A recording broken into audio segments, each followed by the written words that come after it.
പെൻഷനുമായി ബന്ധപ്പെട്ട വാർത്തയിലേക്ക് എല്ലാവർക്കും സ്വാഗതം. എല്ലാവിധ പെൻഷൻ അറിയിപ്പുകളും മറ്റു വാർത്തകളും നിങ്ങളിലേക്ക് എത്താൻ ഈ ചാനൽ സബ്സ്ക്രൈബ് ചെയ്യുക.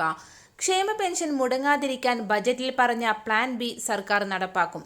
പണം ചിലവഴിക്കലിന്റെ മുൻഗണനയിൽ മാറ്റം വരുത്തും. ശമ്പളത്തിന് പിന്നാലെ കൂടുതൽ പ്രാധാന്യം ക്ഷേമ പെൻഷന് നൽകും. അടുത്ത മുൻഗണന സിവിൽ സപ്ലൈസ് ഉൾപ്പെടെ ജനങ്ങളെ നേരിട്ട് ബാധിക്കുന്ന മേഖലകൾക്കായിരിക്കും. വൻകിട പദ്ധതികൾ ഗുണം ചെയ്യുന്നില്ലെങ്കിൽ ചെലവ് വെട്ടിക്കുറക്കും.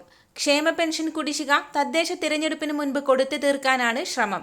സംസ്ഥാനത്തിന്റെ തനത് വരുമാനം കൂടുന്നത് പ്ലാൻ ബിക്ക് ഗുണകരമാകുമെന്നാണ് ധനവകുപ്പ് വൃത്തങ്ങൾ പറയുന്നത്. സാമ്പത്തിക പ്രതിസന്ധി തിരഞ്ഞെടുപ്പിൽ തിരിച്ചടിയാവുകയും ധനവകുപ്പ് രൂക്ഷമായ ആക്രമണത്തിന് വിധേയമാവുകയും ചെയ്തതോടെ സാധാരണക്കാരെ ഒപ്പം നിർത്താനാണ് ബജറ്റിൽ ചൂണ്ടിക്കാട്ടിയ പ്ലാൻ ബി പുറത്തെടുക്കാൻ സർക്കാർ ഒരുങ്ങുന്നത്. പ്രധാനപ്പെട്ട മറ്റൊരറിയിപ്പ് സഹകരണ സ്ഥാപനങ്ങളിൽ നിന്ന് സർക്കാർ ഈടാക്കുന്ന ഫീസ് നിരക്കുകൾ കുത്തനെ കൂട്ടുമ്പോൾ വെട്ടിലാകുന്നത് സഹകരണ സംഘങ്ങൾ.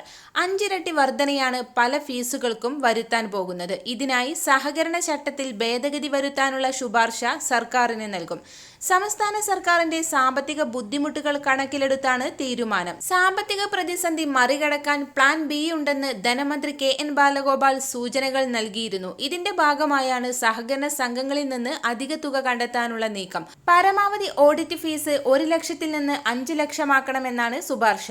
പ്രവർത്തന മൂലധനം, വിറ്റുവരവ്, മൊത്ത വരുമാനം എന്നിവയിലേതെങ്കിലും ഒന്നടിസ്ഥാനമാക്കി ആയിരിക്കും ഓഡിറ്റ് ഫീസ് ഈടാക്കുക. പ്രാഥമിക സഹകരണ സംഘങ്ങളുടെ ഫീസ് 50,000 രൂപയിൽ നിന്ന് 2 ലക്ഷമാക്കും. 10 കോടിക്ക് മുകളിൽ പ്രവർത്തന മൂലധനമുള്ള സംഘത്തിന്റെ ഫീസ് 1 ലക്ഷത്തിൽ നിന്ന് 5 ലക്ഷമാക്കും. സാമ്പത്തിക തർക്കങ്ങളിലെ കേസിനുള്ള മിനിമം ഫീസ് 200 രൂപയിൽ നിന്ന് 500 രൂപയാക്കും. ഇങ്ങനെയുള്ള ഫീസ് ഉയർത്തൽ പൊതുജനത്തെ നേരിട്ട് ബാധിക്കില്ല. അതുകൊണ്ട് തന്നെ സർക്കാരിനെതിരെ ജനരോഷം ഉയരുകയില്ല. എന്നാൽ സഹകരണ സംഘങ്ങൾ അവരുടെ ഇടപാടുകൾക്കുള്ള സർവീസ് നിരക്കിൽ മാറ്റം വരുത്താനും നിർബന്ധമാകും. ഇതുമായി ബന്ധപ്പെട്ട വിശദ വാർത്തകൾ തുടർന്നും നിങ്ങളിലേക്ക് എത്താൻ ഈ ചാനൽ സബ്സ്ക്രൈബ് ചെയ്യുക.